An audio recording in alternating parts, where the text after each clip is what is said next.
Time now for Sid Sixero. This is where I got 60 seconds to talk about anything. Thank you. Here's what's on my mind this morning. Not sure if you've heard, but there's a federal election campaign going on in this country. Yeah, that's right. And so far in week one, we've basically heard about the following big issues: vaccines, mandating vaccines, not mandating vaccines, Afghanistan, taxing the rich, childcare. All big issues. But the one issue I'm eagerly awaiting these candidates to speak on is China. And not just the arrest of the two Michaels in 2018, and not just the Huawei executive right now in Vancouver, and not just China's human rights record. All big.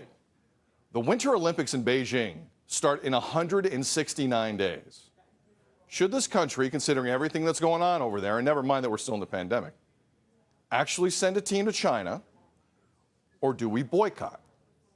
Seems like a big picture issue that might matter to a whole lot of Canadians. Hopefully someone in the traveling media can find the time to ask the candidates where they stand on that issue. For me, please, pretty please, with sugar on top, ask him. Andi Petrillo is coming off a phenomenal job doing the summer games for CBC. I've known Andi a long time. She's phenomenal. Also does a great job at One Soccer.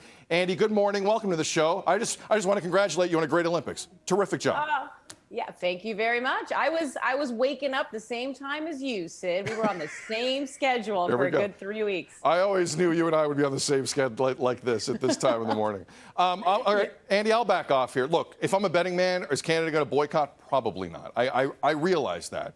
But I think this discussion is proper and kind of relevant. What's your take? For sure. I think anytime, there's an issue of human rights going on in the world, you always want to talk about it and you want to know what your country can do about it. I can understand why this is a sensitive topic for people. But if I were to, make an educated guess, just like you, do I think Canada will boycott?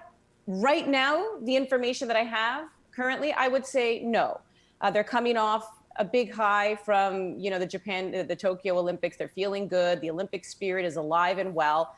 But if I also go back to CEO of the Canadian Olympic Committee, David Shoemaker, and a comment and a statement that he released back in February of this year, he basically said no, that the athletes should not bear the brunt of, what is a political issue here as well. And he pointed to the 1980 boycott and how Canada, along with the US-led boycott of the Moscow Games, because they were boycotting the Soviet invasion of Afghanistan. My goodness, I can't believe we're still talking about that, but I guess that proves his point. What did that really do? Soviets, stayed in Afghanistan for another decade, even after that boycott.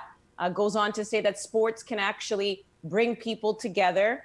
Is that a bit fantastical? Maybe, maybe not, but he believes that, Olympics can actually heal relations as opposed to make political points. So, yeah, I mean, it's not black or white. We want it to be. There's so many things in life. We want it to be this or that or either or, but it's very complicated. But to your point, Sid, it's still worth having a conversation on. Andi, very quickly, is this something some athletes might take into their own hands, do you think? Because that's a whole nother level. It really is. And to be honest with you, I mean, we thought maybe some athletes would do that as well with the Tokyo Games. Yeah. So we'll wait and see. We really will. But we do know that this is the epitome. This is the top of the mountain for a lot of these athletes in their careers. This is how they make their money. Andre DeGrasse, things will never be the same. Damian Warner, things will never be the same when you land on the podium, and especially when you get gold. So it's very difficult for me to sit here and say, I don't think you should go because I think you should, squash your dreams. That's up to the athlete to decide. If we could just stay on this wide shot of Andi, because I'm a huge fan. Not only is Andi one of my favorite broadcasters, if we can go wide here. This scene is everything you need to know about Andi. Golf, TFC, Felix Pauwijn, and Italia. That's it. Everything you need to know about Andi Petrillo is behind it.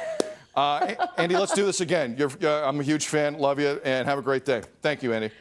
Pleasure being on, Sid. Nice seeing you. One and only Andi Petrillo from CBC and One Soccer. One Soccer also phenomenal in terms of supporting Canadian soccer. Check it out. Coming up on You Sound Off, some big news this week. If you're a sports fan in the city, if you like going to concerts in this city, basically you're going to have to provide proof of vaccination if you want in. If you don't have that, that's fine.